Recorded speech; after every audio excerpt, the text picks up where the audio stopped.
snacks. We're going to give away one more door prize. This is from Sweet and Sassy. It is a bucket full of cookies.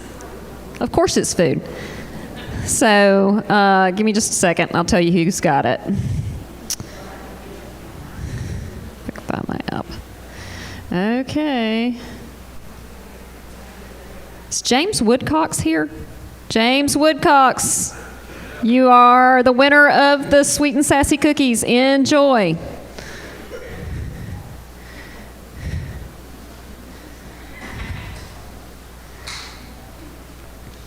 I'm just going to say a few more things. I'll say this at the end, but just sometimes we get towards the end of our training, things speed up and I forget to tell you things.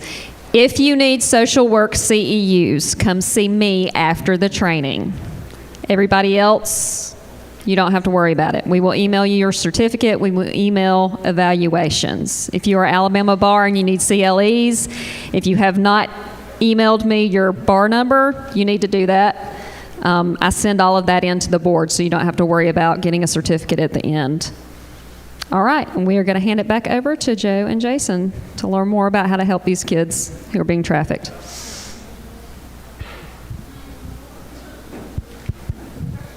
So now on my end, we're going to talk about the fun stuff. So we talked about like, hey, we have bias. We need to understand that not everybody's a,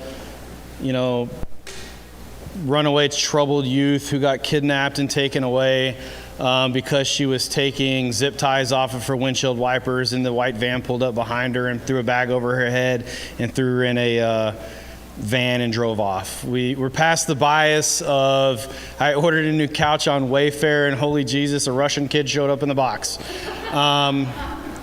So we've got those things. We're all past that, right? That doesn't happen in Dothan, Alabama, Waco, Texas, or anywhere else in the United States of America, just to be clear. Epstein didn't kill himself. So we got past that. We talk a little bit about tech. So we're going to talk through our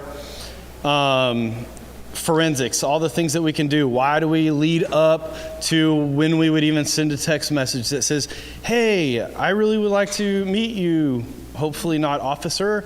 So now we do that. We know about digital evidence and what we can do whenever we have it. Let's talk about how to actually run an op. So I love operations because they're fun, for one, but we're going to talk about how to do it with minimal manpower and money. So Waco, Texas is a little larger than you guys. Seems like we have less cops. We don't have much. We're pretty poor. I say poor, we got money for cool things, but there. So I can't go out and just get a room every day and rent a room and have that as my little operation center where I have 2 adjoining rooms and I sit in a room and I'm like, hey girl, nice to meet you. Are you a law enforcement officer? And we sit and do this and we've got all these like covert cameras. It's manpower intensive to do that. It costs a lot of money. One of the things that we hear a lot is we say to law enforcement agencies, why don't you do some stings? And what's the number one response coming from the bean counters who went to college and went all the way around, never actually did any real police work, and now they're a police chief or an assistant chief? What do they say? It costs too much, right? It's too much money. We don't have the manpower for this. Newsflash. Can you get off TikTok, please? This guy over here on TikTok.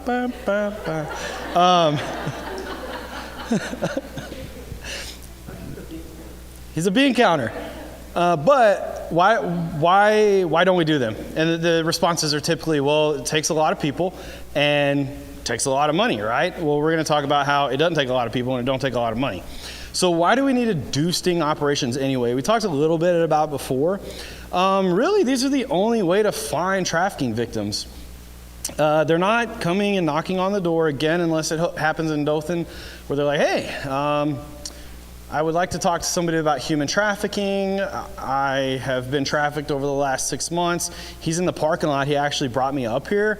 And if you want to go arrest him, I would like to fully cooperate. Doesn't happen. So we got to go out and find them.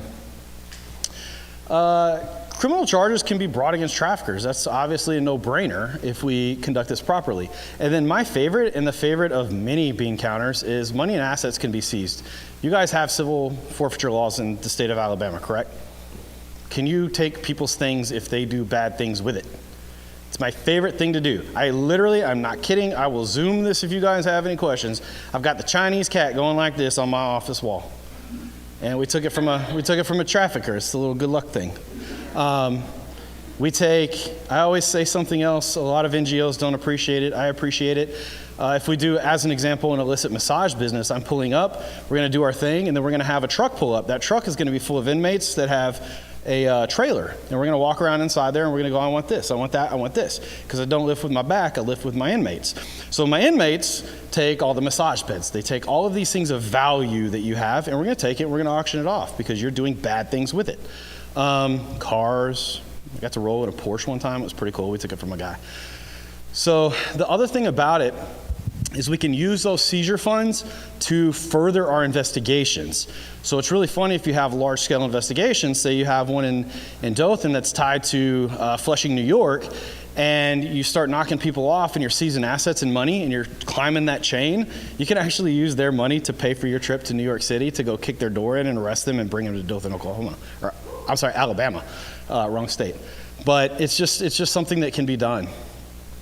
Plus, who doesn't like to roll around in like a Porsche or Mercedes or something for work? That's like the most legit thing in the world. So why do prostitution stings not work? We see this all the time. There's an agency in Texas. I'm not going to name them. They're the largest city in the state of Texas. They're on the Gulf Coast, starts with an H, ends with an N. It's Houston. They'll go out and do an operation, an anti-trafficking operation. We're going to put it all over the news, right? Because we're going to save the world of human trafficking. So you'll see 100 mugshots, and we're ending human trafficking in the city limits of undisclosed large city. And you look at these mugshots, and a solid like 75 to 80% are all females, right? Now, when we think about that, statistically speaking, if you have, say, 75 females here, that means you have come in contact with 1,000, and you've now narrowed this down that these are the only sex workers, and the other 925 you let go and provided services to. That's not happening. We're arresting people. So why don't they work? They have zero reason to work with us at all. We're literally re-victimizing them. If we think about it, if I arrest Jason, and he's a trafficking victim, and his wife is his trafficker, what does he now owe his wife? Bond money, right? So now, not only should you be making my money for the last 4 hours while you sit here getting processed through the county jail, which is, I don't know, roughly, depending on where you're at, $800, but you also owe the bond. So we're like creating this issue where these prostituted people are having to continuously try to work because we're out here making, misdemeanor prostitution arrests to rid the world of human trafficking. It makes absolutely zero sense. One of the schools of thought is, look, if I go out and she shows up at my hotel and I arrest her and she goes to jail overnight, did we do a good thing for her? So some of the thought is, yeah, of course. I kept her off the street for 4 hours, right? Or overnight. She's not being abused. She's not, any of this. These things aren't happening. But the reality is we have now placed her in the criminal justice system. I don't know how much a misdemeanor costs to have defended and all your penalties and fees and all the nonsense that you have to do here to get out of it or, to pay your debt to society for being a victim. But we've just created that. The other thing it does is it tells them you're not a victim. Like you're just this and there you go. Which is really what traffickers are hoping for. So they oftentimes can sit here on Facebook showing their P and their bling and their Cadillac and all these things because we're missing them. We're not even going after them. We're taking low-hanging fruit and we're not doing it and applying it properly. So just something to think about. The trafficker loses nothing. On a local level, from what we've seen, we're averaging about 80 to 90% are at least showing high likeliness of being trafficked. There's a big study that did come out, or there's a big program down in Houston that it's called Project 180. I definitely encourage you to Google it. And what they do, they take women that are arrested for prostitution and they put them through this process. And through this process, they're able to say 85% of these women are likely trafficking victims. Look at this, we're gonna provide them help. So they measure that. That's a huge success, right? But if you think about it on the law enforcement end, they're literally saying 85% of the time you're failing. You are literally failing because you are arresting the wrong people. So the question then becomes, what incentive do you have to work with me? When I say, I need you to tell me about your victimization, please, I'm here to help you. Just interview, tell me all these things. What incentive do they have? Zero, because we're criminalizing people for their victimization. And a lot of people say, well, we'll keep them safe tonight. Well, that's good. When you leave your misdemeanor domestic violence call because she just got beat to hell, are you arresting her to save her tonight? Absolutely not. We don't do that. If somebody says, hey, I just got sexually assaulted, do we arrest sexual assault victims to ensure they don't go out and walk down the street and get sexually assaulted again? Of course not. This is the only crime for which you get arrested for being a victim. So how are stings generally conducted? It depends on what agency you work at. 99.9999% of the time, they're done in a hotel, and you'll have some guy who's like bearded, and they generally wear 5'11" tack pants and a t-shirt because they can't get off those for some reason. I love watching UC cops. You're like, yep, you're the fuzz, because I can pick you out just like a criminal can. So we sit in the room, and we call and we're like, hey, I'd really like for you to come to my hotel. Will you come? I'd like to see you. You're just the cutest thing ever. So they're like, I'm at this location. Knock happens on the door. They let her in. And the adjoining room is what? More cops watching on a TV screen, right? Cop sits down. He's like, hey, I really would like to engage in sexual intercourse with you for a fee in U.S. currency. What would that fee be? And she's like, 200 in marked bills, and he's like, well, here is my 200. And then the team comes in and they're like, right? So the whole team comes in, we got an arrest team because she's like Hannibal Lecter all of a sudden, and we arrest her and we're like, hey, look, we're victim-centered. We took this class that was put on in Dothan at the museum, and we're really victim-centered. We have an advocate here with us. Right? So now they're in handcuffs, and we're like, we want you to talk to this person. And when you're done, for your own good, you're going to go to jail, but we're going to let you talk to them and see if they can help you. Right? That's how it's done.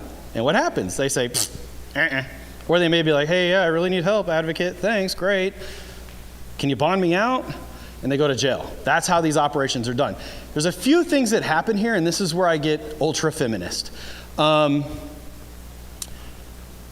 have cops that are frankly assholes. And I've seen it happen, not within my department, but within another one, local to me, that's the biggest in our county, that a sergeant works for. And no, but I ended up watching the undercover video. And what does the cop do? I'm cop, she's the lady that shows up in the room. What do we have to do to make sure we're not getting in trouble? We have to vet each other, right? You have one of two things is about to happen. She's gonna tell me, drop trousers and do something with it, and I'm gonna have to go and do things, or she's gonna walk up and grab me or do something like that, or in this particular case, and in the case all over the country, I have to vet that you're not a cop. Now that's garbage because we know we're the cops. That ain't the cop, but they do it to seal the deal, or they carry out some of these acts. So we're really, by doing these things, creating an environment by which these women are really being victimized by the system and by the very people that are there saying they're trying to end this. So undercovers, why do we do that? Why do we do it that way? Anybody got a guess? It's the most simple law enforcement one, and it came up earlier. It's the way we've always done it. That's how it's done, right? Well, it worked for me that one time because she actually made an outcry and said she needed help, and that was who dropped her off. Congratulations. I had this fight with somebody in the state of Texas, again, very large agency. He said, this woman called me and told me, had I not arrested her and done that, she would be dead. And I was like, that is very good. I cannot argue that. How many potential trafficking victims have you come across in your career? 200? 200. In one? I want to take you to the casino and gamble against you all day, brother, because if 0.5% is what you're banking your career on, you're an idiot. So the reason is we do this because it's the way we always do it. And the question then becomes this: does it work? Are those working as a whole? Not 2 or 3 isolated, 5 isolated incidents. As a whole, we are failing miserably as a system. So this is where we get into our parental advisory. We have to know terminology. We have to know what we're doing whenever we're building these cases. Again, I can't be like, hello, officer. Hello, I am not an officer, but I would like to engage in, whatever. So it's all coded, right? It's very simple. Some of the more common terms are bareback. Basically, it's doing things without a condom on, oral sex, full sexual intercourse, oral sex again with, condoms, without condoms. Those sorts of things are what we're doing to communicate with each other, all tech-based, not sitting in a hotel room. If I sat in a hotel room and was like, FS, donation, HHR, she's gonna be like, nah, officer, have a good day. But if I'm texting and I'm like, you got a cover? Yeah, I got it. Did I say anything about a condom? No. Do we know that a cover is a condom? Yes. Are we starting to work on some of that? We are. A donation. I love the donation. They're like, it's a donation. No, it's not a donate. I'm not donating to a cause. I did that yesterday at a charity event. The easiest ones are just the FS and then the roses. It was actually funny to me one time because a guy said, no, dude, I was actually going to bring 100 roses. And I was like, you are so full of it. It would cost more than $100. So in-call. In-calls are their own beast. Because an in-call is when I go to her. It's an in-call for her. She is there at her hotel. What does this create? It creates an environment where I'm going to the lion's den. I don't know what's on the other side of that door. I don't know what's there. I don't know if he's going to be out doing counter surveillance looking to see if it's the cops. I have no idea. So a lot of law enforcement agencies say, we're not doing in-call anymore. We're not going to do that because it's unsafe for us. I got a news flash. It was a dangerous job when you signed up for it. Grab a pistol and get to work. Out-call. Out-call would be they come to us. Why is that beneficial to me? Because I have guys doing surveillance. And it's my world. You were in my den. So I control that environment. It's much safer. Cops know this. Cops know that it's less safe to go do that at your place. So what does that also mean of traffickers? You come to me, period. Because if you ain't coming to me, 85% of the law enforcement agencies aren't going to do it. It's safer. The time is somewhat irrelevant, but we do want to establish that. I do think it's funny when I get texts sometimes, they're like, well, I want QV, but it ain't going to take that long, so like, what would you do if it was 10 or 5? And I'm like, nah, full amount, bro. The half hour and the 1 hour session. Some of the ones that I like to bring up, especially when it pertains to juveniles, is a lot of these emojis are used. A lot of it is regional. It's not always the same. It's not always going to mean the same thing. But what we find a lot is the hearts like that. If you see it in the ads themselves when you're searching them, the birthday cake, obviously the 18 and the under, that's a no-brainer. And then the cherry and the flower is obviously indicative of juvenile victims as well. So a lot of these people will start talking in the emoji language. I know y'all know the eggplant and all that, like we all know that. So it's just something to think about. You can throw these things in there because we know through what Jason says, training experience in law enforcement and human trafficking investigations, that this is what it means. So we build all of our cases on tech. We don't do this undercover in a room for a couple reasons. Number one, it presents problems. It can be where we're trying to vet each other and now we're placed in inappropriate sexual interactions. But it does something else for us that the attorneys really like. If my entire discussion with you is tech-based, can I say that that communications device that you have in your hand likely contains evidence of the offense? Yes. So now I can take your phone And when I take the phone and I execute search warrants, as an example, on my trafficker's phone, is everything the trafficker says via text hearsay? That's what he says. I can't just get into everything that he's saying, but I can use the things that he's saying as it pertains to that criminal offense against him. So I can paint that entire story just on his words alone. Hey, you know, whatever, go post up in Dothan, go post up in, you know, the Ville, go post up here. You know, get to work, it's too early, do this, do that. We can use all that against them, and we're really building out our digital evidence that we're doing that with. So this came from a case. I said, hey babe, because that's what I say. It's kind of my thing. It's like, she called me Love. She said, how are you, Love? And I was like, whew, we're off to a good start. I said, good, was wondering if you're available. She says, yeah. And I said, hey, what's your donation FS for HR? So that's basically saying, how much do you charge for full sexual intercourse for an hour? And she says, 200 roses. So my question then is the oral sex covered or not covered? She tells me that the oral sex is not covered, but the actual sexual intercourse is covered. I say, will you come to me? And she says, why, yes, I will, $250 for the full service.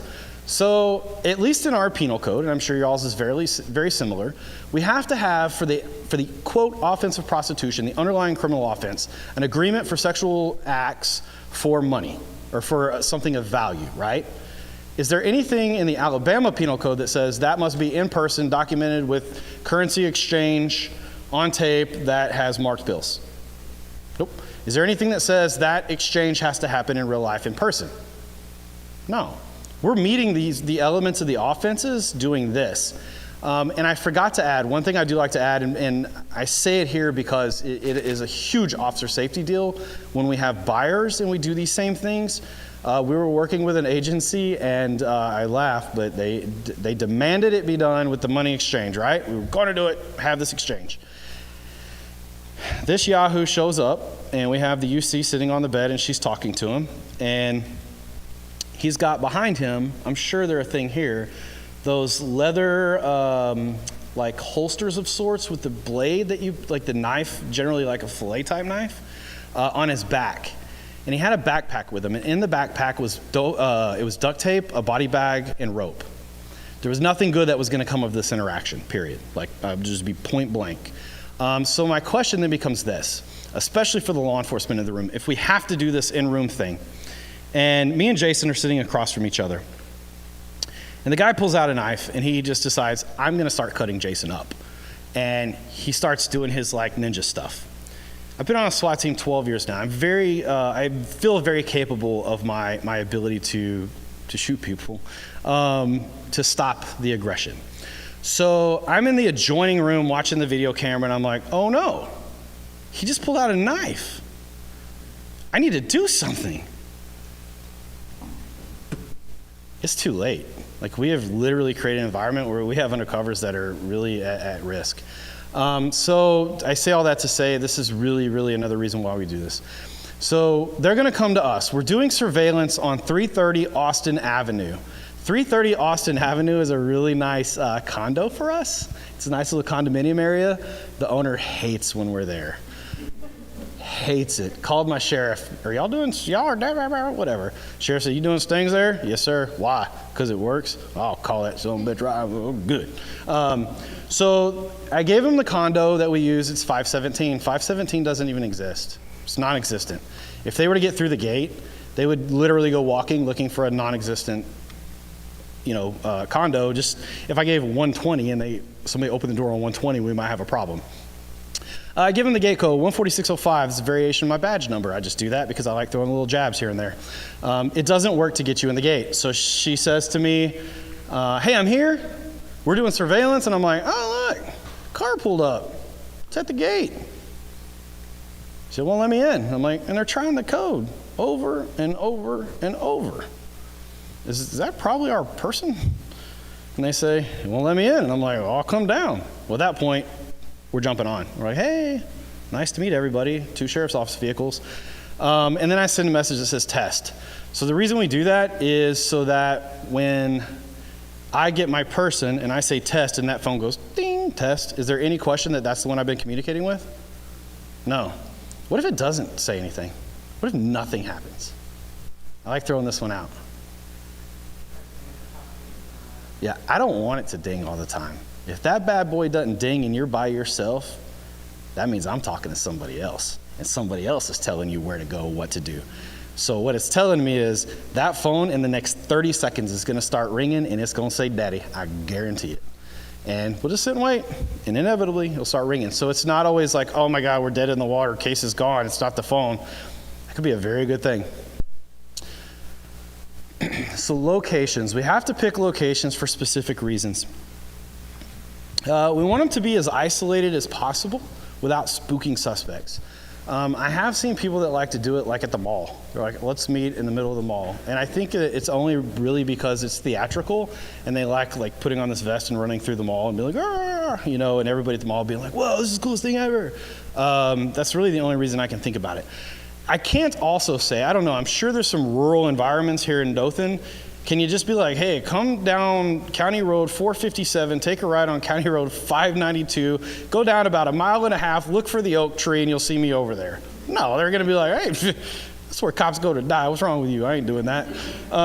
So we have to remember that, keep it isolated. The other thing is, for anybody that's ever been or seen TV shows where there's police critical incidents, some cops lose their mind, and if we get into a shooting, there's a good chance that everything's gonna get sprayed with bullets, so we don't wanna do it in the middle of Walmart. We wanna provide as few avenues for escape, and I'll just show you what we use here in a second. Minimizing public risk. That just goes back to where we're picking our locations to do this. If we're meeting somewhere, they'll oftentimes say, I'll only do a car date. Well, that's cool. Should we do it at the daycare parking lot? No. We need to do it somewhere a little isolated. And then we want to provide as much room for speed and surprise. So obviously those from a tactical background, speed, surprise, violence of action.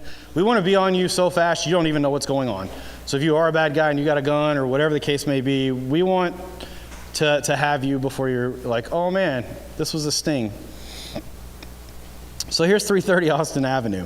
When we get into manpower issues, this is really what I like about it. I don't know if this has so right here is the building, and right here is our gate.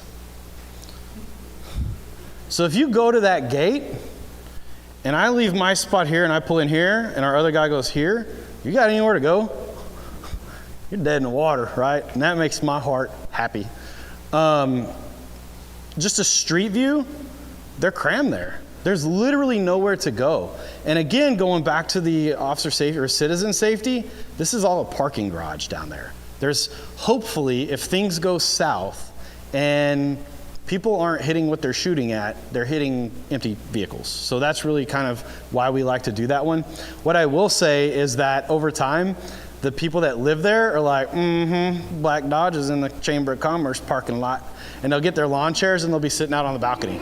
So we have created an environment by which if you're ever in Waco, Texas, and you're planning to buy sex, and you're getting an address of 330 Austin, and you look around, and there's all these people sitting out there just eating popcorn, drinking a beer, keep driving, because the cops are watching you.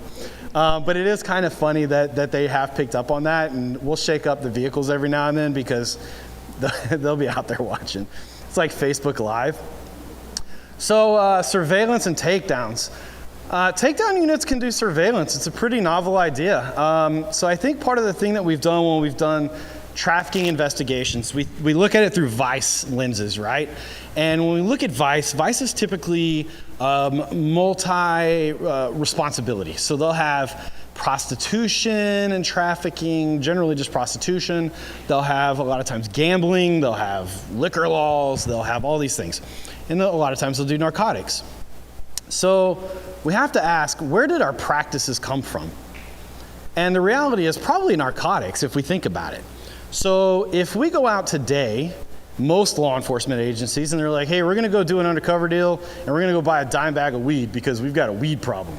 You're gonna have your undercover, right? And he's gonna be there and he's gonna be in his vehicle. It's gonna be recorded. They're gonna have, the phone going, all these things. they're going to have a surveillance team, and the surveillance people are going to be watching him. They're going to be like, oh, we've got him if anything happens. We've got our react team over here. So our react team is going to jump on things if they go south. And we've got our Pizza Hut team who's going to be responsible for lunch, and the surveillance team watching the Pizza Hut team to make sure that they actually go get the pizza, and we've got everything covered. We have 43 people here to buy a dime bag of weed, right? That's literally how it goes for those that aren't in law enforcement. It works like that. Why are we doing that here? The reality is, if I'm a sex buyer or I'm a seller or I'm a trafficker and I roll into a parking lot and I see 8 cars with a bunch of dudes sitting in them, I'm driving home because that's probably the cops. So we do really minimum. It goes back to the other thing with surveillance. Can I do surveillance and go, yep, vehicle just pulled in. Yep, they're trying to get in the gate. Hi, sheriff's office. Yeah, we can. There's nothing that says we can't. I like I'm undercover. Really, bro? Like, you're buying missiles from Russia? It's not that big a deal. So just something to keep in mind. Your takedowns can do surveillance. Your surveillance can do takedowns. 3 to 4 people is great. I would do it with a minimum of 2. I would never do it with 1. Run into some problems there. I've arrested a few cops that did it with 1 because they were by themselves with bad things happening. So just for the sake of the appearance of everything, just don't go by yourself. Just to really briefly overview takedowns, we do the show me your hands, right? Safety is priority, especially if we have a trafficking victim. Our number 1 priority is the safety of that victim. Our number 2 priority is the safety of us and everybody that's with us. Our number 3 is the guy that we don't even care about anyway. So we do the whole like, hey, show me your hands, right? Well, there's a few things that we like to do. I like to have them cover their face a little bit, like, hey, put your hands on your face. So they're doing that. It kind of gives me a little freedom of movement that they're not able to just actively see everything I'm doing, but it keeps their hand off of what? Other than weapons. Dang, that phone, right? Because the last thing I want you doing is just sitting there scrolling through, hitting factory reset. I want your hands here so I can get that phone. So when we do it, how many of y'all have worked search warrants, especially on narcotics, where you have the rookie and he like runs in the room and he's like, dude, look, I found all of this cocaine. Look at this. And you're like, great. Where was it? It was all in the room. Well, where? Oh, all over. Okay, now I don't know where that dope came from, you idiot. If we do that with cell phones, y'all know, y'all laugh because y'all have seen it. Cell phones, you'll see them. They're like, look, dude, I got 8 cell phones. Great, which one's his? I don't know. What do you mean you don't know? Where was he sitting? Driver's seat? Which one came from the driver's seat? I don't know. We want to know that. I want to know that when I say test, if he's in the back right passenger seat, that phone that's sitting there goes ding. Hey, FBI calls that a clue, right? Very important just to photograph him in place. Again, it seems very trivial and novel, but we want to document where everybody was sitting. Interview everybody in the vehicle. Hey, if you want to talk, cool, let's talk. I do everything with advocates. In this particular case, if we were doing it, they would be in the parking lot with us, and we'd be like, hey, come on up, everything's safe. They're gonna come up, hey, we're here for you, we wanna help you. Hopefully it'll get us somewhere. Consent to search cell phones. So you guys said you have forensics, right? Do you guys have mobile forensic devices? Mobile forensic devices will completely change your game, because when you say, hey, in fact, I'll tell you what, can I have your cell phone? Why not? We'll open it up, we'll go through everything on there, and then we'll just give it back. Who's gonna do that, right? I'm not. You ain't gonna get my phone. I'm gonna drive and throw that bad boy in Lake Waco before you get my phone, I promise you. Or put it in a microwave for 43 minutes. But if I was to say, if you're a survivor and you showed up and I said, hey, look, here's what we'll do. If you want to give me consent to search your phone, I'll sit here with you right now. We'll plug it up to this machine. We'll do it. It'll take like 45 minutes. You can have your phone back. You're free to leave. If you don't, just so you know, I'm going to have to get a search warrant for it. Let me tell you the process for that. So I'm going to take your phone as evidence. We'll go back. In the next couple days, I'll be able to get the search warrant approved and signed. I'll be able to do the forensic dump. I'll have to call you and you can come get it. Just so you know, it may be a couple weeks. How long does it take for forensics for you guys? Okay. You maybe get it in 2 days, whatever the case, after we get the warrant. What would you rather do? I'm going to do it regardless. You're going to be like, yeah, dump it right now. So mobile forensic devices will go a long way. If you guys are pushing a day or two, that's amazing, because Even we're like, for actual lab is like weeks upon weeks. So the quicker we can do it, if we can do it in the field right there, it has made consent huge. Then impounding the vehicles, doing that. So just some small things to think about when we're looking for traffickers.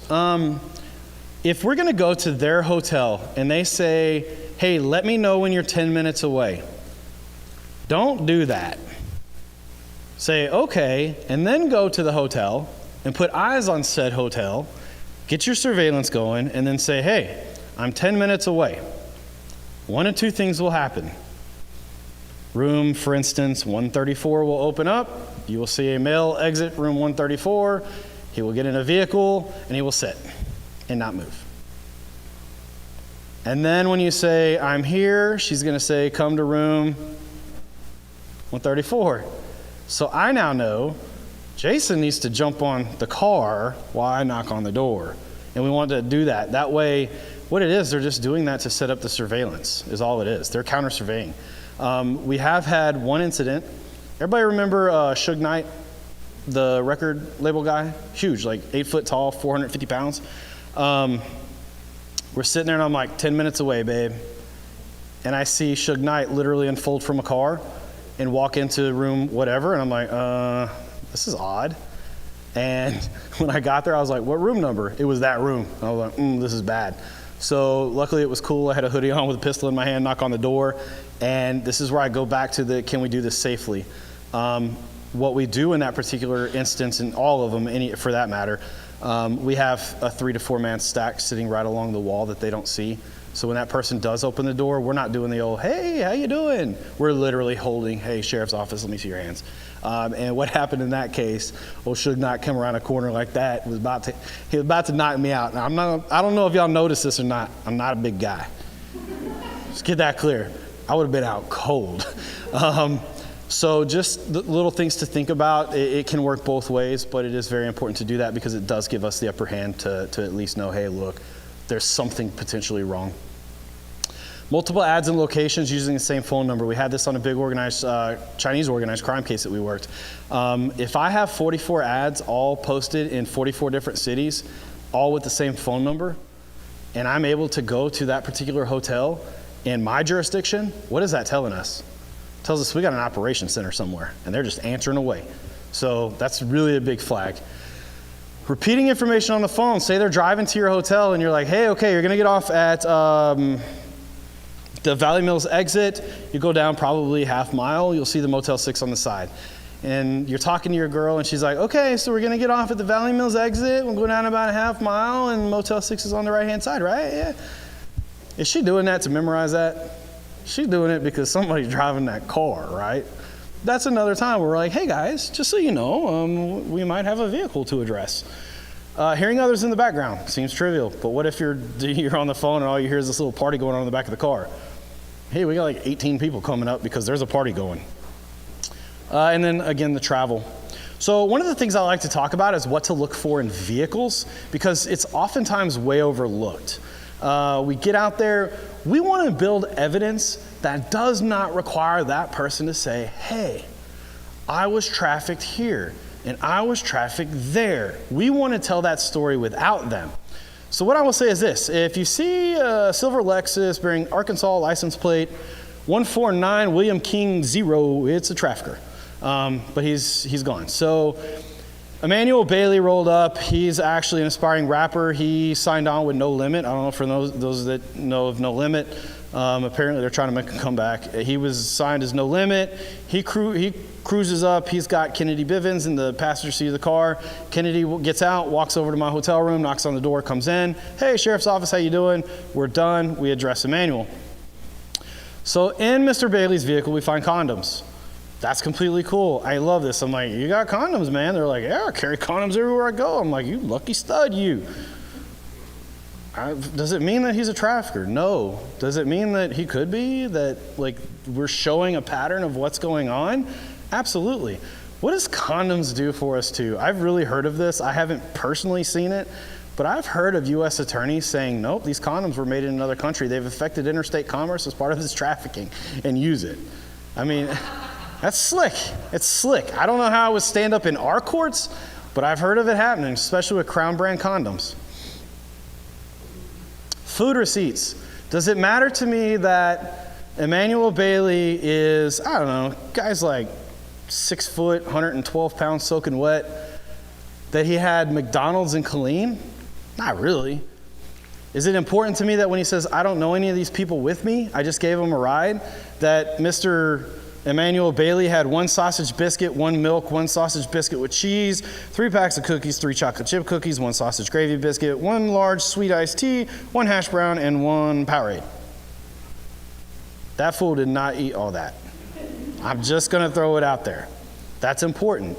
What else can that do for us? That can tell us, if I go to the McDonald's at 1105 Highway 440 in Killeen and look for their video cameras on June 8th at 2:44 a.m., guess who I'm going to find in a motor vehicle sitting in the drive-thru? Emmanuel Bailey, Kennedy Bivens, Ashley Green, and Jackie Tran all sitting in a car together. I don't know them, sir. I just gave them a ride. These are still a thing. Vanilla Visa cards. This was a big thing when Backpage was around. You would have to pay for your ads, so you'd put them on these, and you'd move on. We still see a ton of this. I'm actually working a case with Homeland Security in Tampa, Florida, and they're moving a ton of victims via air, and they're using these cards. You have to have a card for air, but it doesn't have to be like a card assigned to you, and they're just pumping the cash on, buying the tickets. One thing I like about these, you don't have to subpoena Vanilla Visa. You go to www.vanillavisa.com. It says enter your credit card number. You put it in, you click enter, and guess what? There's all your open source intelligence that's completely on the internet, and it tells you all of the transactions. I would still turn around and send Vanilla Visa a subpoena so that we can do something with it. But if I'm able to say, look, you're posting Backpage ads right here, like, come on. Greyhound tickets, going back to that earlier. If I find a Greyhound ticket for Kennedy Bivens, who they just met, and Kennedy was leaving St. Louis, Missouri, ultimately ended up in Victoria, Texas, does that matter to me? Not really. Is it important whenever I find out that she left that city where she was posted up? She took the train down, or the bus rather, down to Victoria, Texas. From Victoria, she met up with Emmanuel Bailey. They have now gone to Houston. From Houston, they were subject of a traffic stop along the way. And now I have dash camera and radio traffic from that traffic stop where they don't know each other, but they're mysteriously getting run all together again. And now they've continued and they've made it to Killeen where they've got these purchases, and now I have them. Of course. Does Kennedy have to tell me that stuff? I got it. Tell me when you're 10 minutes away. Kid you not, this is like a $5 fix for the cops. Are any cops in here listening to like 30 megahertz scanners trying to pick up walkie-talkie traffic on their operations? I'm not. So if we don't do this right and we just go parading ourselves up there and he goes, don't answer the door, and she's gonna go 10-4, and we're done, we're dead. So just something to think about. Also, officer safety is huge. This is my favorite. Has anybody here ever been to Kiowa, Oklahoma? Anybody here know where Kiowa, Oklahoma is? Anybody here from Oklahoma? Me either. Thank God. Do I care about the fact that Emmanuel Bailey got a citation for possession of drug paraphernalia and a liquor law violation? Absolutely not. I don't care that he did that. What I do care is that when I call Kiowa, Oklahoma Police Department, I say, hey, you guys had a traffic stop where this person was issued a citation. Can I get all the radio traffic and the dash cam video surrounding that? And they're like, yeah, no problem. They send it to me. I'm like, hey, run Emmanuel Bailey, blah, blah, blah. Run Jackie Tran, blah, blah, blah. Run, the others. What does that tell us? We just happen to be getting another ride. We just happen to all be together, and we just all happen to be in Kiowa, Oklahoma. Force, fraud, and coercion. I like this. We start talking about coercive things. Anybody here? I'm not going to ask. Don't raise your hand. Is anybody here on a diet? I am. I'm doing keto, right? Because COVID's been kind of crappy to me, and I've enjoyed too much bourbon. So I hold myself to a certain keto level, especially with the pork chops. But I don't have an accountability partner. If I did, would I have to mark down every item of food that I ate to my accountability partner? No, that's not how that works. Do I have to mark off the fact that I had 3 chips, 1 soda, 5 noodles.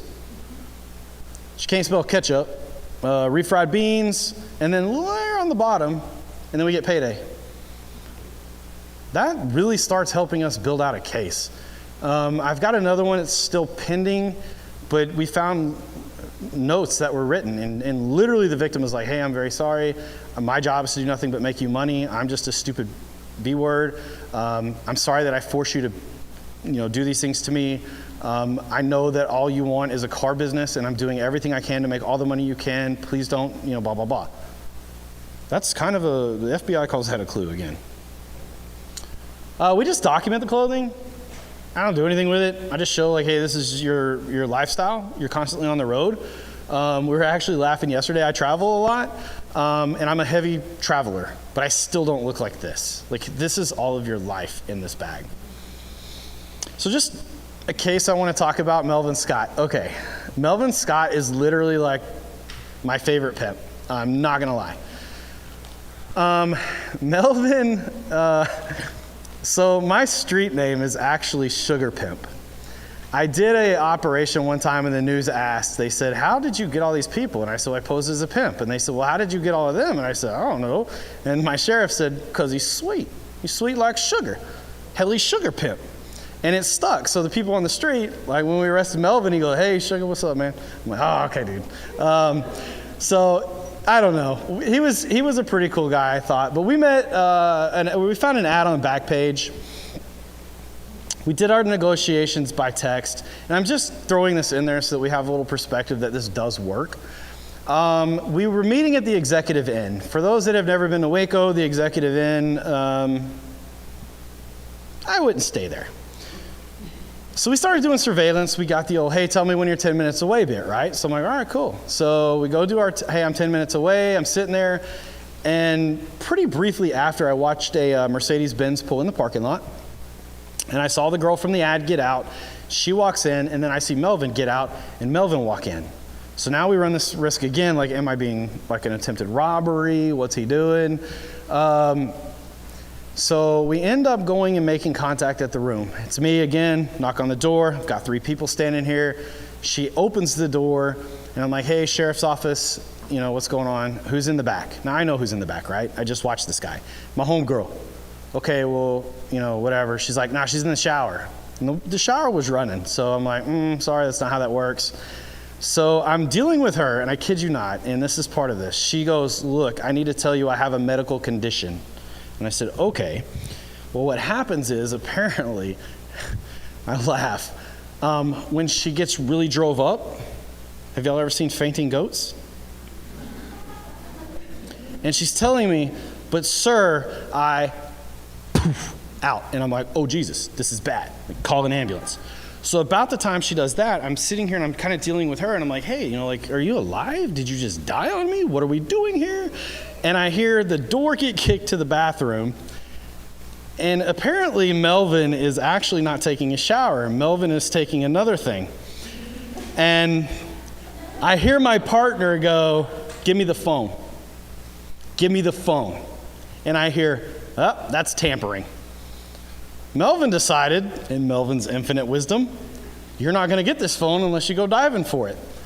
Thunk, and drops it in the toilet. So now I'm like, oh, now I'm pissed. So I go back there, I'm like, Melvin, let me help you off of the toilet. So you've got this scene with multiple sexual toys lining this table, a girl out cold, and a naked dude with feces everywhere sitting in handcuffs. It was the most odd thing I've ever seen in my life. So he destroyed the cell phone because we went back to it and we're like, who's gonna get it? We were like, nobody, just leave it. So we left it. It was inoperable. I'm not digging in that toilet. That is not happening. So medical intervention. It actually worked out in my favor. What she didn't know is she wasn't going to jail anyway. Like, there we go. She did that. There was some discussion about did she do it to avoid arrest. We were later able to determine no, she didn't. But she had several sexually transmitted diseases. Is that mean she's a prostitute? I don't want anybody to, please do not raise your hand.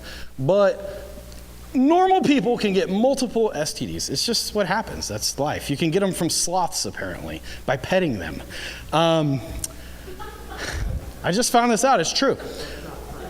So I then found out, as a result of subpoenaing her medical records, that she had a blood infection. And why did that blood infection matter to me? It was because she had makeup sponges crammed inside of her. So for those that don't know, when you're ovulating as a trafficking victim, you take makeup sponges and you shove them in you, and that stops the bleeding. So you can continue to work without bleeding. What happens a lot of times is that those sponges then get lodged.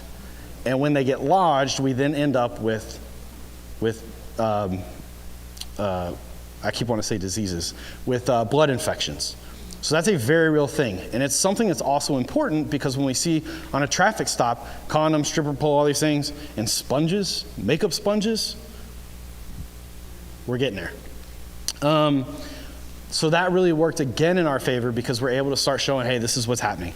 She did have a branded tattoo for him. So Melvin bonds out. I get a call, DPS CID calls, and they say, hey, look, we got a call from concerned parent. They think that this guy is trafficking their kid again. There was some indication from the family. They thought, hey, Melvin probably hits her. All right, we'll deal with that. So Melvin now knows what I drive, right? So what did I do? I got a different car.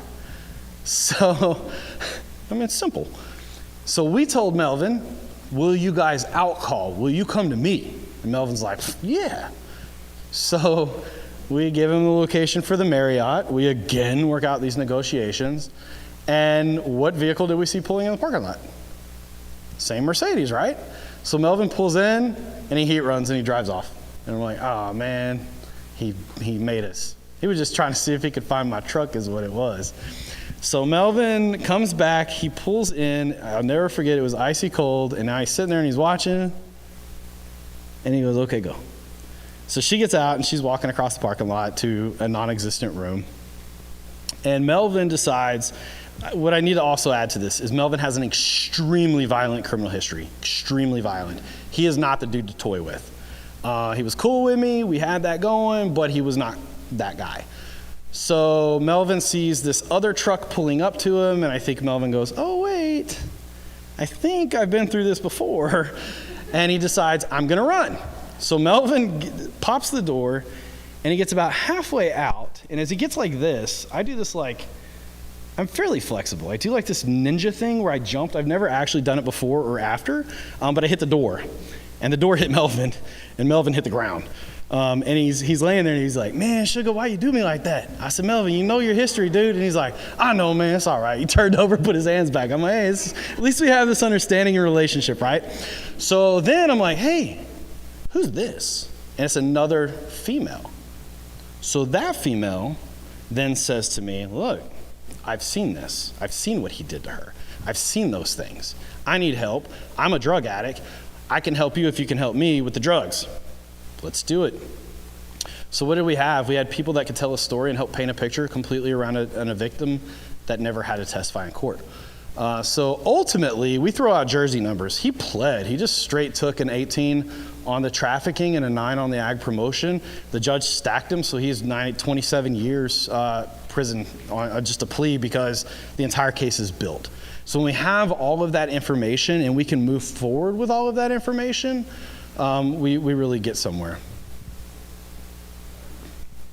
What time's our next break? Okay.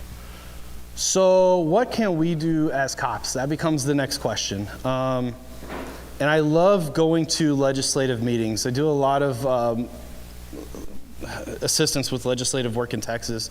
And there's a particular deal this year that Alabama was actually going to come to with some lawmakers. And we meet in Lake Charles, Louisiana, and everybody comes in and they're like, hey, I've got an idea for a law that's going to eradicate human trafficking, right? Is there anybody in here that disagrees that we need more laws to eradicate human trafficking? I do, personally. The reality is we have laws on the books that we don't even use. We are not even enforcing the laws that we have. I could get a silver platter right now I could make this like mythical unicorn of a law using like some crystal ball, and I can go, hey, Dothan Police Department, this is now your law, right? And if they go, oh, well, she's a prostitute, are we getting anywhere? It doesn't matter. So we really need to know and use our existing laws. We really have to find ways to apply the ones that we already have on the books. And this is not unique to Alabama, it's Texas, it's everywhere. We have wonderful laws in all 50 states, it's just doing them. Building partnerships, so partnerships with your advocacy centers, partnerships with your organizations like with Jason and them. I'll be the first to tell you, if I have a juvenile show up at a hotel door, I'm like, okay, I know this is bad, but I'm gonna call them and be like, hey, this is really your gig. Like, I found her, like, help me out here. I need some help. We have to work with advocacy centers. We have to work with outreach, having NGOs in the rooms with us, having NGOs that are like, hey, I'm here on standby. You got something, you call me, I'll be there. The most important one for the cops, I think, though, is checking egos at the door. We see this all the time. Everybody wants to be the guy. Everybody wants to be the one that comes in, like, rips off their shirt like they're Clark Kent, have the Superman thing, and they're like, aha, I'm here to save the world. That doesn't always work like that. If I can't break down enough to call somebody and say, hey, I've got something going here. I know it's something bad, but I'm not really sure what it is. Can you help? We are doing a huge disservice to our victims because we don't even have the audacity to pick up a phone. So same thing, even to take it a little further, working with our prosecutors' offices. If the prosecutor is not going to take something, then you guys sit down and you hash it out until you find something that they will say, you know what, I'll take that. And you attack it that way. But then going a little deeper, just digging beneath the surface, working our intelligence-based end of it, working our data end of it, working our forensics on our phones and all that, and then understanding that our victims are not going to come in and be like, oh my God, I am so glad you're here, officer. I've been waiting for the day that I got interdicted by a nice officer in a really cool vest. Like, can I talk to you? Would you be willing to buy me some Chick-fil-A? Because I love the Lord's chicken and I want to chat. It's not happening.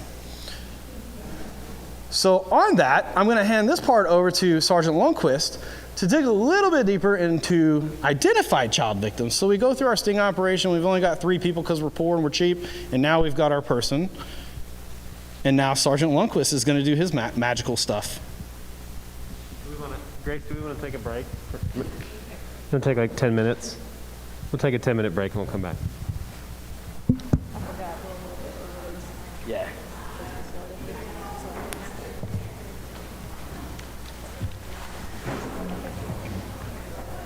I hope you like Starbucks. I'm assuming you did. You're in college. Okay. That's root of all my problems. I'm not calling him, he is here. Okay.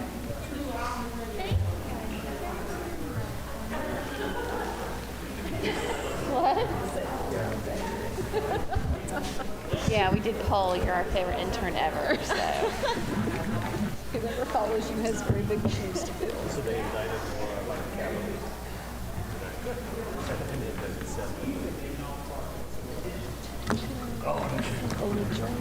I'm going to tell everybody.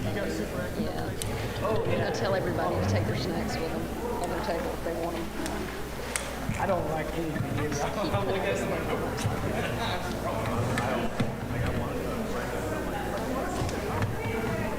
your question. What's your bathroom? Is that still in this bracket here, or is that going into this one? I think.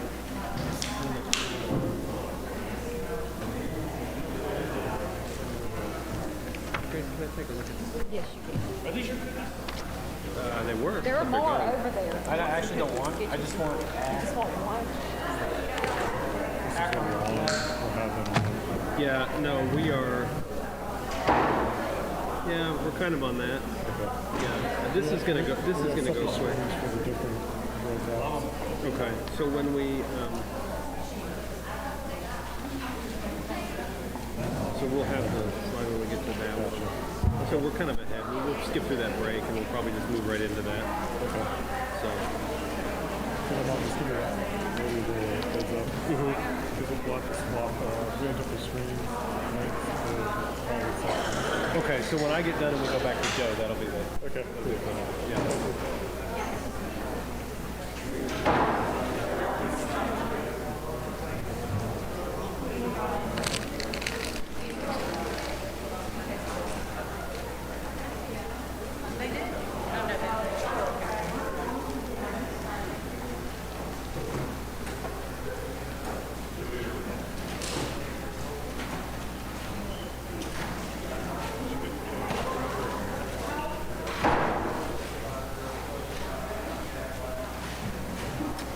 this on charge real quick.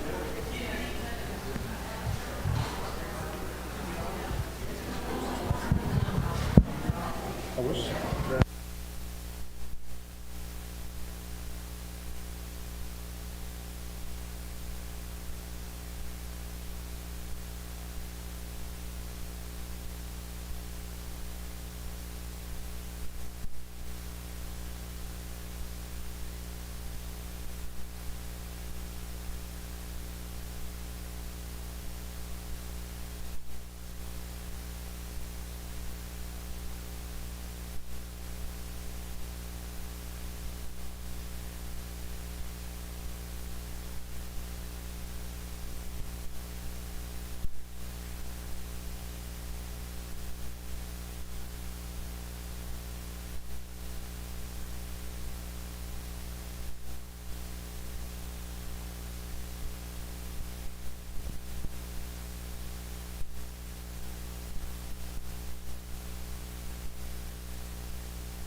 Okay, we're gonna get back started now. Hope you had enough time to get a snack, use the bathroom. We're gonna continue with Jason. So get ready to listen. No, Joe, it's my turn now. Yes. Hey, I just want to add one more quick thing on ego. So it works multiple ways, but that's also ego of service providers. I know we don't hear that a lot, but a lot of service providers and therapists and counselors like to say, hey, I know what's best for this particular person because I went and I got my whatever degree and I'm doing these things. And the reality is that's not always correct. I had one tell me one day, well, you don't know what's best for a trafficking victim. Well, okay, then you tell me. Please explain to me what is best for that particular trafficking victim. So we all have to check our ego, and we all have to be able to work with each other and with our victims to ask our victim, hey, what do you want to do? What's best for you? What do you think you know, whatever. Like Jason said earlier, is smoking meth good for you? No. Is getting you clean good for you? Yes, but is this other need maybe more important to you? Let's deal with this one first and then deal with the next. So that's everybody. I'm not just saying cops need to check ego. We all got to check it. Yeah. From a survivor standpoint, if you remember, I have survived at this age without, from my standpoint, I don't need you. Right. We can remember that before we go in there, that they survived that long without us, it'll go a long way to actually. Did everybody get that? So basically what you were saying is that from a survivor standpoint, that survivor has survived up until that day just fine without you. And so there's no reason to think that whatever your discipline is, right, whether you're a cop, a counselor, an advocate, whatever, in their mind, they don't need you, you know? I mean, life is tough and they've gone through. This would be a really good time to kind of take a break. And does anybody have any discussion about anything that we've talked about today? Questions, concerns, criticism, poo you want to throw, anything? Okay, does anybody have, and let me say this first, it's every time we do a training like this, this is a really good discussion. But does anybody have any reservations about the stuff we've talked about as far as identifying victims, or the stuff we've talked about as far as doing trafficking stings without an exchange for money, or the vetting like Joe talked about? Or does anybody have any issues with that where they think, man, I agree with this, I don't agree with that we want to talk about? There's no reason to not talk about it. Sir?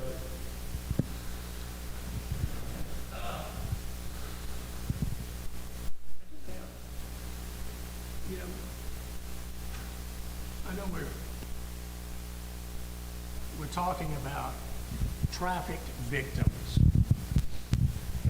Yeah. We're talking about trafficked victims, but we've heard more about how to get to arrests and how to, make a case and aspects that are related to police work, which is what y'all are involved in. But I'm not hearing so much about how do you really deal with the victims? How do you tend to them, after you have at least opened a door for a victim to perhaps take a different avenue. And I think that's what we're interested in, at least from my perspective. That's one of the things I'd be interested in. Takedowns, all that, all exciting.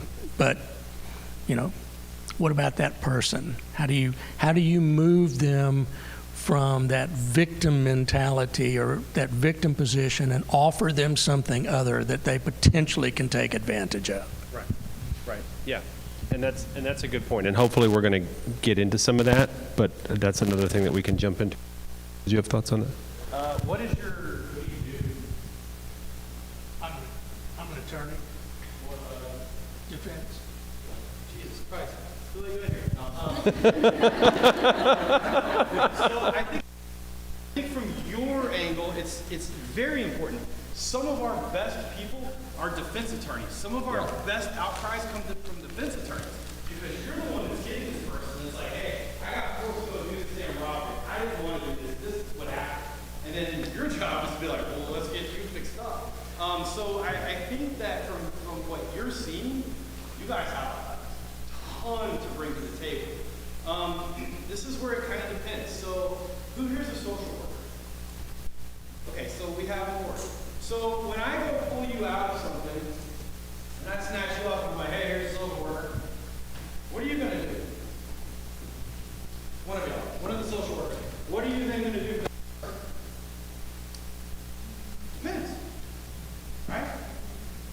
So that's tough to answer because there's no magical pill. And, I could say, you know what? This gets into something a little bit later. How do we measure our success? We measure our success by the amount of people we've taken away, right? The amount of people that we've led to recovery and help and all that. But we all know they're going to run. So you're going to have a client that's going to run. They're going to be like, screw this, I'm tired of dealing with you. Cops are, I'm going. Well, what's our job as a system and as an institution? We'll find them again. And when we find you again, we're going to work this a little bit more. And maybe she offered something last time that didn't work, but now she came along and was like, you know what? Now we're clicking. So that's a very tough thing to answer because there's no magical response. And the other thing about it, going back to the measurement of success, this is something I got asked all the time. If I keep you clean from heroin, but you are still involved in consensual sex work, let's just say, did I succeed? I feel like I did. We've taken one level out, right? So now you're clean from heroin. Now let's try to find a job that will sustain you and get you out of this. Same for trafficking victims. Say we get a trafficking victim that's out of the life for a year, and she goes, you know what, damn, COVID got me, man. I need some money. I'm gonna go out here and I gotta make money in some jackleg trafficking on things. Did we succeed for a year?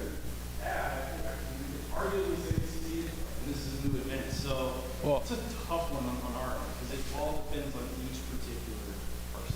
And like a good, right.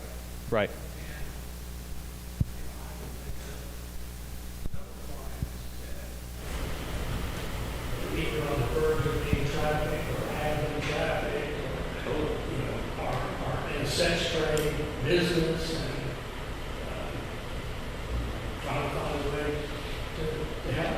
That's working together, and you'd be surprised how many defense attorneys we work with. I'm working with one right now very strongly, and the unique position you're in, the tough position you're in, is I can't get the prosecutor to say, if we do this, you won't prosecute. So now I'm in a position where what do? I'm going to give you everything, and you're still going to, you know what I mean? So it's tough. I mean, you're definitely in a very unique position to be, to do some very good things, but then also to have to kind of hold back too. So. Who's TikToking?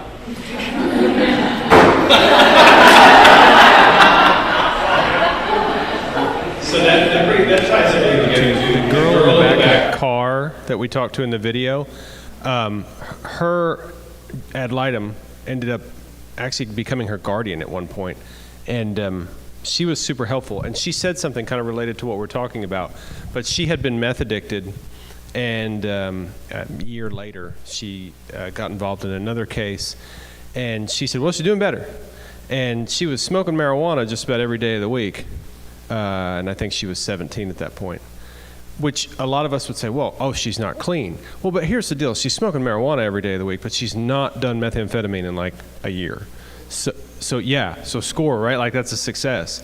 And we see that a lot, like with juvenile cases, especially with, there's some JPOs in here, with probation. And like you guys are the tough sell on this stuff to say like, well, he used to smoke weed every day, and now he only smokes weed 3 days. I mean, that's better, right? It's better than nothing. So we have to look at that as a success. Anything else?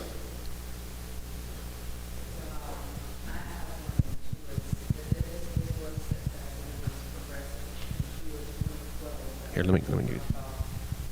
Sorry, the echo. I'm surprised you can't hear me.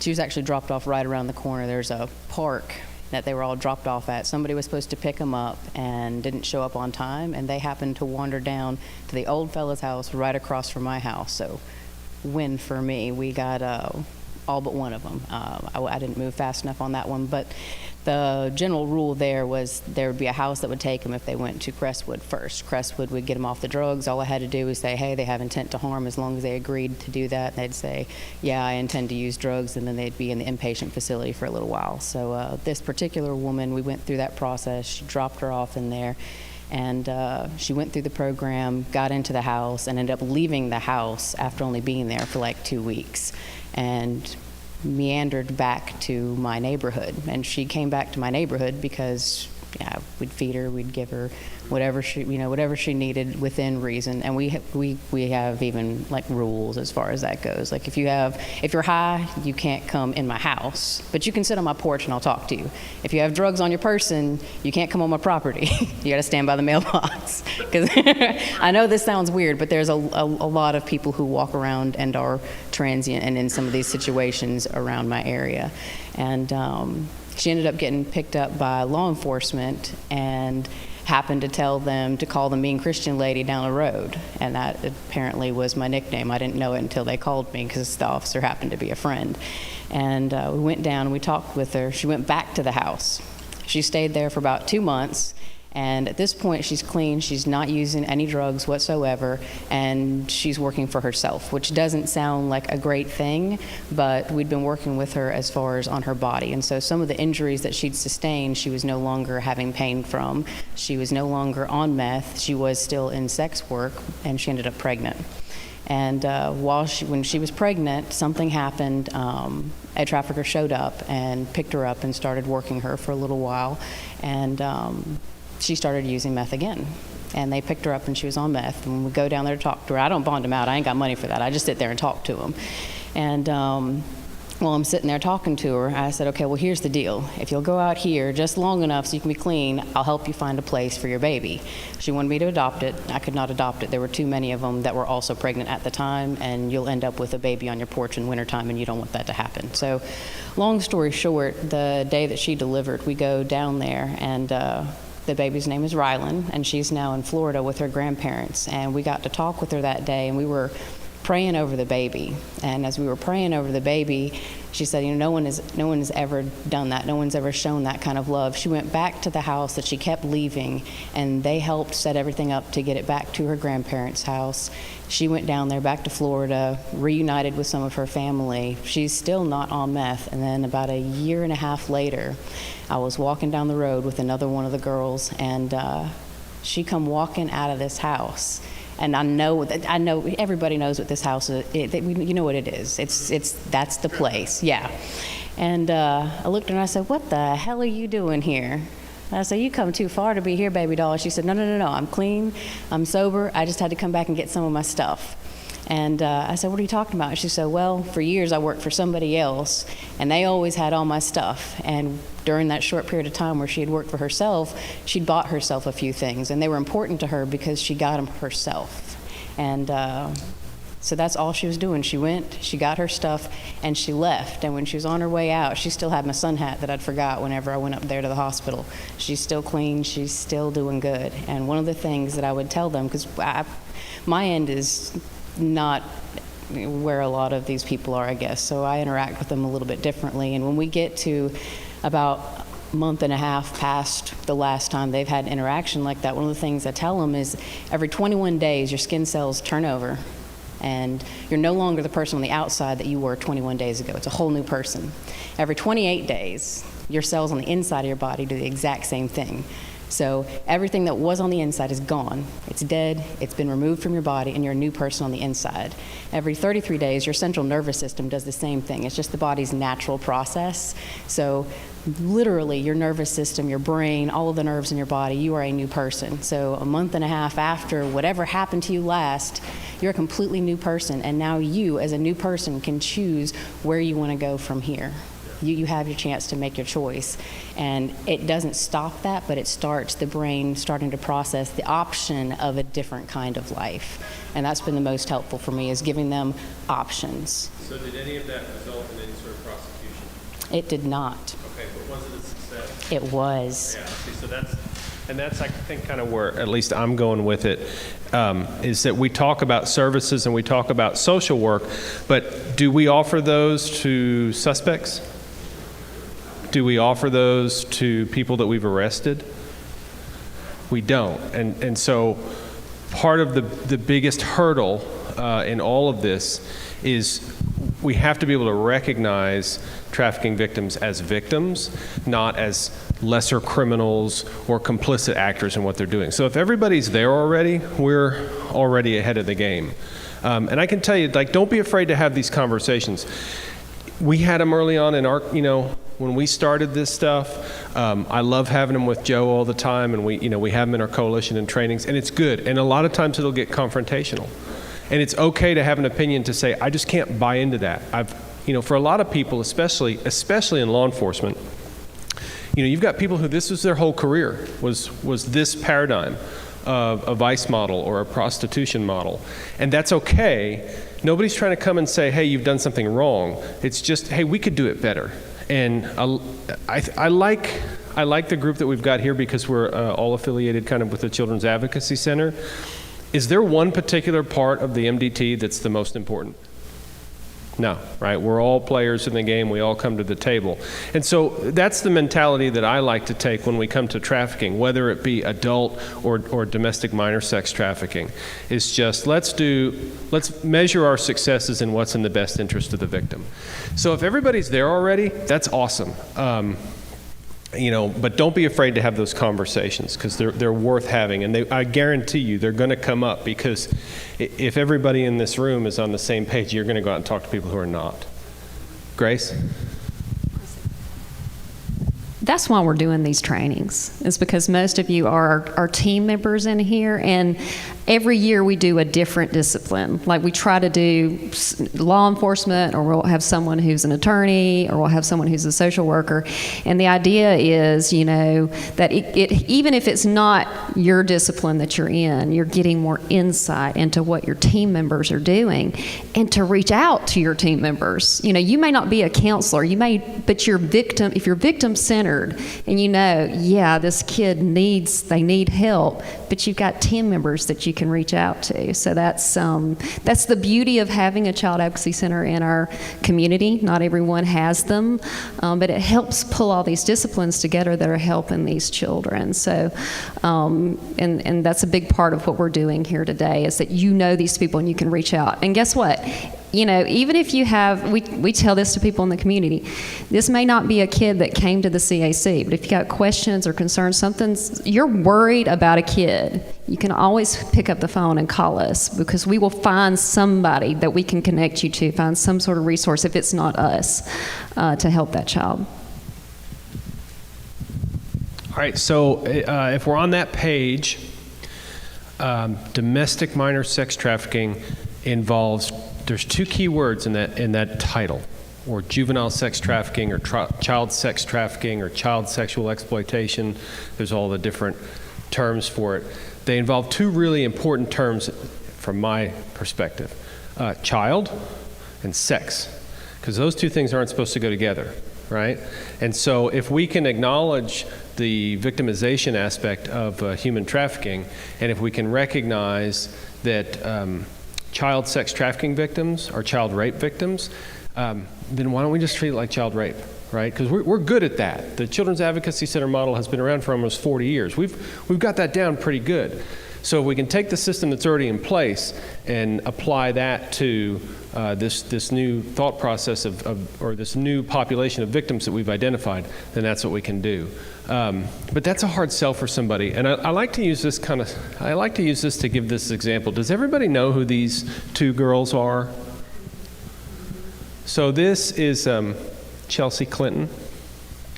Chelsea Clinton, when she was 13 years old, kissing her dad, the president, in the White House. Now, this is not political. I mean, nothing's more American than that. An apple pie is, the president's daughter making kissy faces at her dad in the White House when he's in office. Does everybody know who this girl is? Who is she? Somebody raise their hand, or somebody yell it out. She's Catch Me Outside. How about that, right? Does anybody know her name? Bad Baby. Does anybody know her name? We're all child abuse advocates. We're all professionals here, right? And we all are advocates for children, but we don't know. We know who Chelsea Clinton is. We know her by her name, but we don't know Danielle Bergoli by her name because she's a bad kid, right? And so does it matter, though? Are they both not 13-year-old girls? At least in these pictures, I realize they're older now, but they're both 13-year-old girls. So does one deserve to be raped more than the other? No. So we need, that's the mentality that we have to change our thought process on. It's like there's nothing that anybody can do. There's nothing so horrible that someone can do, especially a child, that means that they deserve to be a slave. That means that they deserve, to be sex trafficked. And so that's stuff that we can help change. So I said I was going to talk about the Children's Advocacy Center model. I'll run through it briefly because I think everybody in here probably has a pretty good understanding of it. But CACs were first created actually in '82. Y'all are going to know better because we're in Alabama. But they were first created in '82 by Bud Kramer, who was the district attorney in Huntsville. And y'all correct me if I'm wrong. But he started Hope House in Huntsville. And Hope House was really the first children's advocacy center, and then Bud Kramer got elected to Congress. And I think in 1991, Congressman Kramer created through legislation the National Children's Alliance, which provided accreditation standards for children's advocacy centers, which is the best practice models that we utilize. But the biggest thing that it provided was funding. And so with funding comes attention. I'll tell you, that's probably what got Joe's and I's attention when we first started doing this stuff was we had some advocates and people that we work with come to us and say, hey, I've got money. And we said, we've got time. So, but there's over 800 CACs nationwide, and it's great to hear that you all have access to it. I know in Texas I think there's 77, or maybe more now. But there are areas in Texas, we serve 6 counties, but none of those counties is going to be more than an hour and a half drive from our CAC. But there are areas of Texas, particularly in West Texas and South Texas, where you may be talking about a 4 or 5 hour drive each way just to get to the closest CAC. So there's definitely a lack in that area. But the CAC model, it's been around for so long, it was developed as a response to identified failures in some high-profile child abuse investigations back then. The most notable one is the McMartin preschool case. If you're not familiar with it, I'm not going to go and talk about it because it's a long discussion, but Google it. It's just fascinating. It resulted in a very lengthy, very expensive trial. Everybody was acquitted. Nobody really knows what happened. And it identified problems in child abuse investigations that were caused by people who were trying to do the best thing, but they just didn't know what to do. It was all trial and error. And a lot of it was kind of stuff like what Joe's talking about, how people are going out there and just trying things and not knowing if there's any successes in them. And so I like coming and speaking with Joe about the stuff that he's done because he's experienced success. And so we can say like, hey, that's worked. Well, that's what happened with the child abuse investigations back then. It's kind of how we ended up with forensic interviews because we found a lot of suggestive and leading tactics in interviews of children. And so, but anyway, my whole point in just talking about that is that the Children's Advocacy Center model has been researched and tested and used for almost 40 years. And it works. It works quite a bit. So the National Children's Alliance, their accreditation standards, if you're not familiar, for children's advocacy centers are that they have these components. They have a multidisciplinary team, that they utilize forensic interviews, that they do advocacy support, that it be in a child-friendly facility. I'd love to see y'all's facility, but is it in a building or is it in a house or is it? It's a building. Is it? I've been to a lot, and like our Children's Advocacy Center is really just kind of an office space, and it's child friendly, but it's an office space.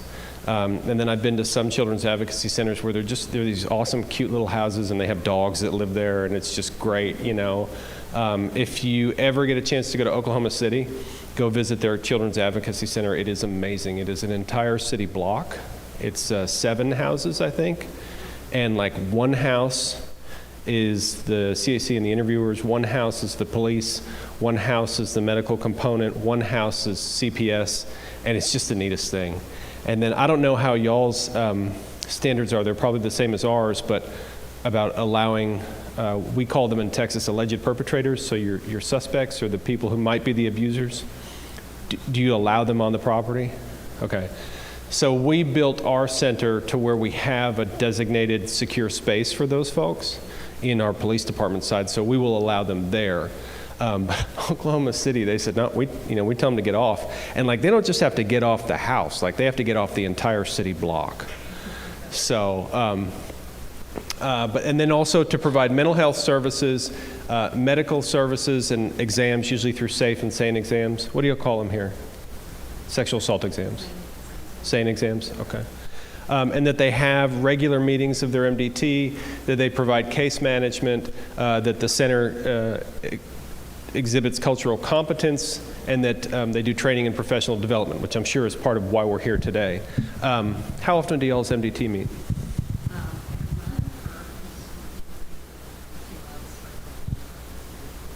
Okay. So our MDT meets every week, although lately it's been through Zoom, and I'm tired of it and I hate it. But we meet every week, and then I've run into centers where it's every month, and then I've run into centers where their MDT only meets once a quarter, and I think a lot of that just has to do with caseload. But anyway, this for certain is going to be your best practice in a child abuse investigation. So if you've got trafficking and it ends up being a child abuse investigation and you're looking for the resources for the victim, like one of them is your Children's Advocacy Center. Utilize it. Another thing that we've done in our area, and really is kind of becoming the model thanks to Governor Abbott in Texas, is we are utilizing a multidisciplinary team approach to human trafficking, to sex trafficking across the state. So all of the resources that we've used in the Children's Advocacy Center model are now getting applied to adult victims as well when it comes to human trafficking, because we realize the efficacy of it. So CAC utilization has been proven effective in holistic outcomes, investigative and prosecutorial outcomes, and a cause for increased non-offending caregiver satisfaction. And I think the last one is like one of the most important, because we all can come to the table and say we all have our measures of success like we talked about. You know, I mean, I want our victim to do well, but that always doesn't happen. You know, I want to put the bad guys in jail. That doesn't always happen. You know, I want to be able to find out what happened, and that doesn't always happen. But our non-offending caregivers, I look at them as victims. Does everybody understand what a non-offending caregiver is? For those that don't work child abuse, you know, kids are typically abused by someone that they know or someone that's in their home.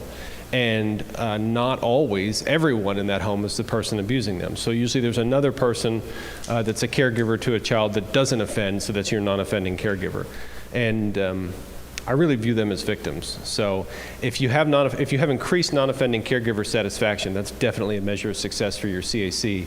And there's research from across the country where utilization of a CAC increases that. So just a good point. So, all right, I'm going to nerd out on y'all a little bit, but we're going to talk about principles that I think apply to your juvenile sex trafficking victims, and you can apply it to adults as well. There's an article, Grace, I gave you a copy. I don't know if you're going to hand it in the handouts, but you can Google this. It's Child Sexual Abuse Accommodation Syndrome by Dr. Roland Summit. He wrote this in '83, which is right around when CACs were coming and being developed. And so in Dr. Summit's article, I'll give you the Cliff Notes.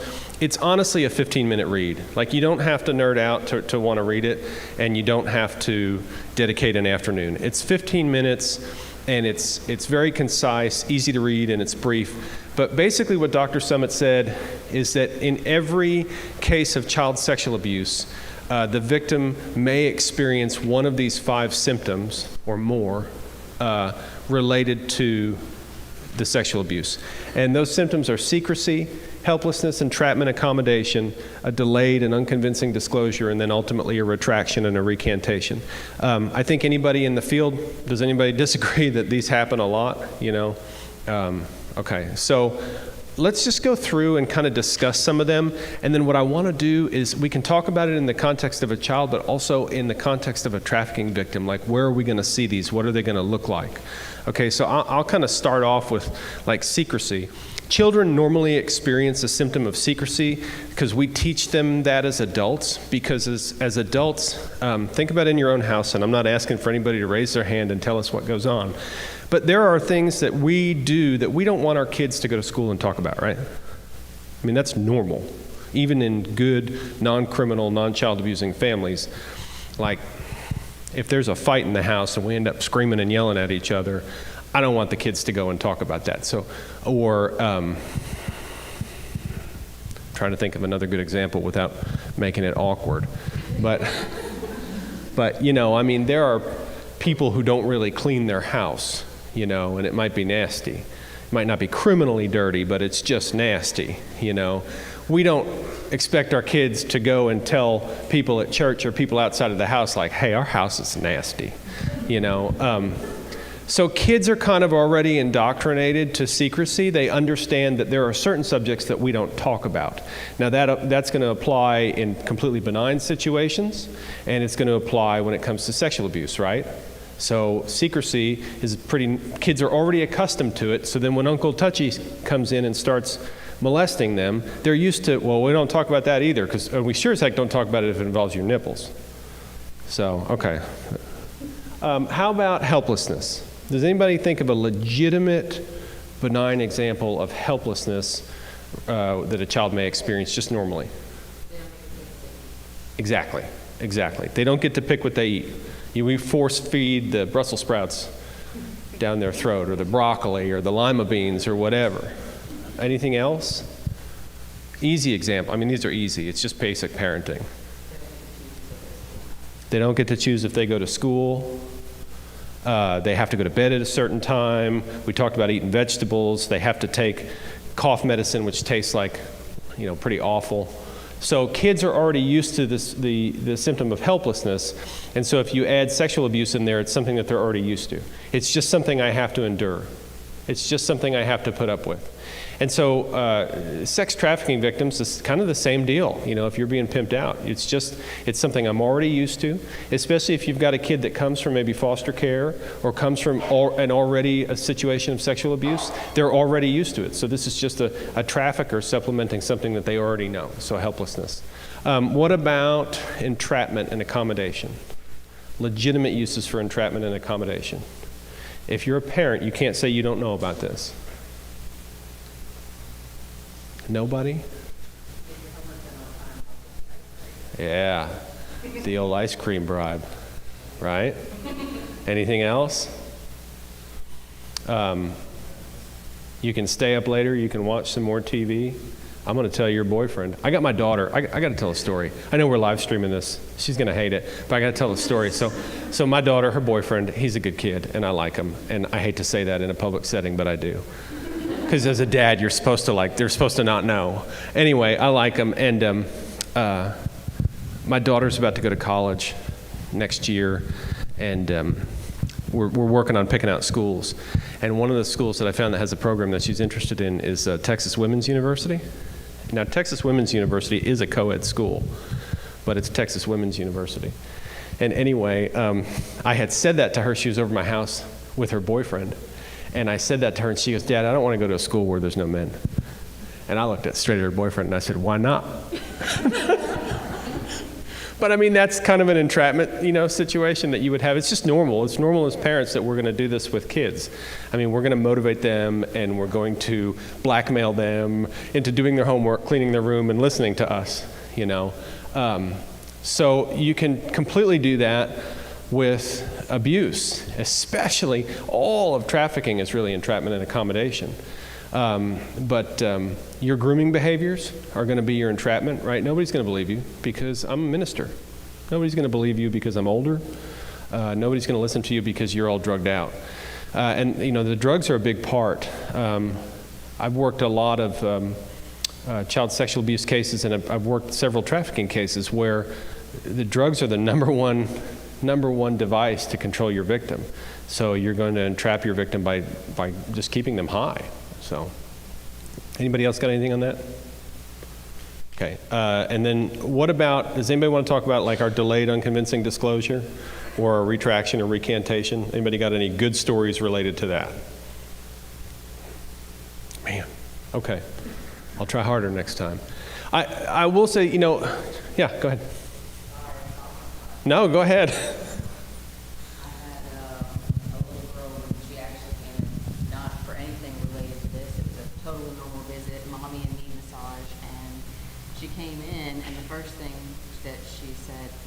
Wow, this massage is a lot different than the massage Daddy gives me. And, okay, well, so you get a lot of massages from your dad? And she says, yeah. And the mom's face is kind of like, really? When does this happen?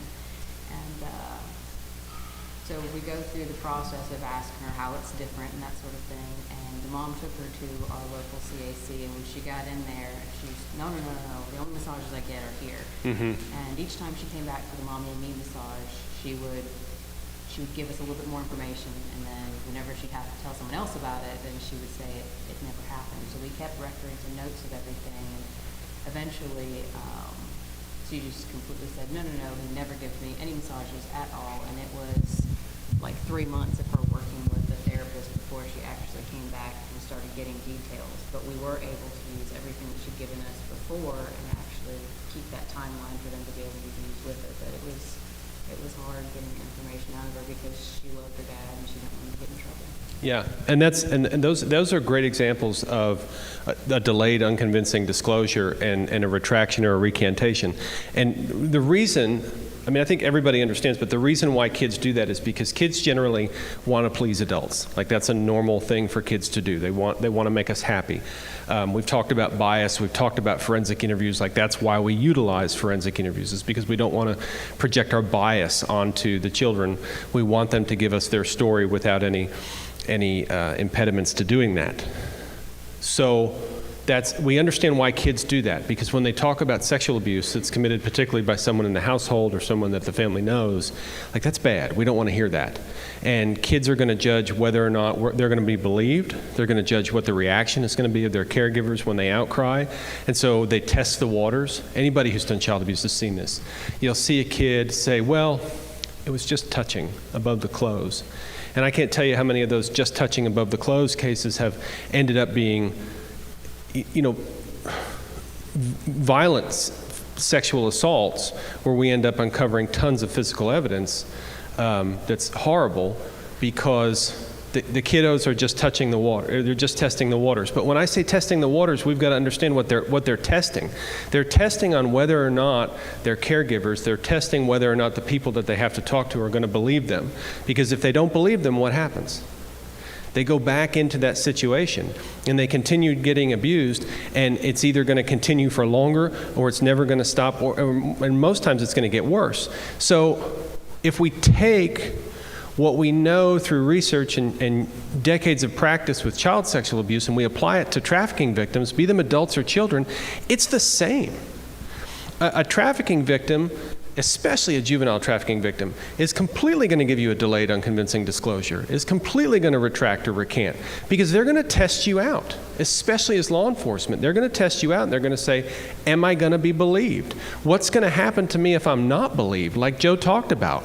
If I get arrested and go to jail and now I got to give them bond money and I got to make up the money that I didn't make, that's going to be worse. And so we haven't helped anything. So we have to be aware of that and address it. Now, another thing, I think it's in handouts, but it's the social exchange theory. This was written by Dr. Elizabeth Leonard in 1996, so it's pretty old. So what she does is she applies child sexual abuse accommodation syndrome with the view of social exchange, in that among those, at every stage of the process, at every symptom of secrecy, helplessness, entrapment, accommodation, delayed, unconvincing disclosure, or retraction, from that perspective, at every one of those, the victim has to make a social exchange of cost-benefit analysis of, well, what if I don't? Or what if I do? Right? Because what can a child provide for themselves? I know this depends on their age, but let's just say a 15 or a 16-year-old. What can they provide for themselves? Can they enter into a contract? Can they open a bank account? Can they rent a hotel room? Can they buy a bus ticket? Can they rent a car? Can they buy property? They can't do any of that stuff. So they have to rely on an adult to do that for them. And that's either going to be a caregiver who cares about them, or it's going to be a trafficker, or it's going to be an abuser. And so they have to make a decision at every step on the process of, man, if I sit down and I talk about what's going on with me, I'm taking a chance, because I might lose that whole support network. And we'll talk a little bit more about that here further. But so everything is a social exchange, risk versus reward. What am I going to get out of this, and what am I going to lose, particularly if it goes south? We need to think about those things as we talk to our victims and as we encounter them through our investigations. Joe, I think we're back to you. And I think you were asking when we're going to be on the next segment that's going to be here.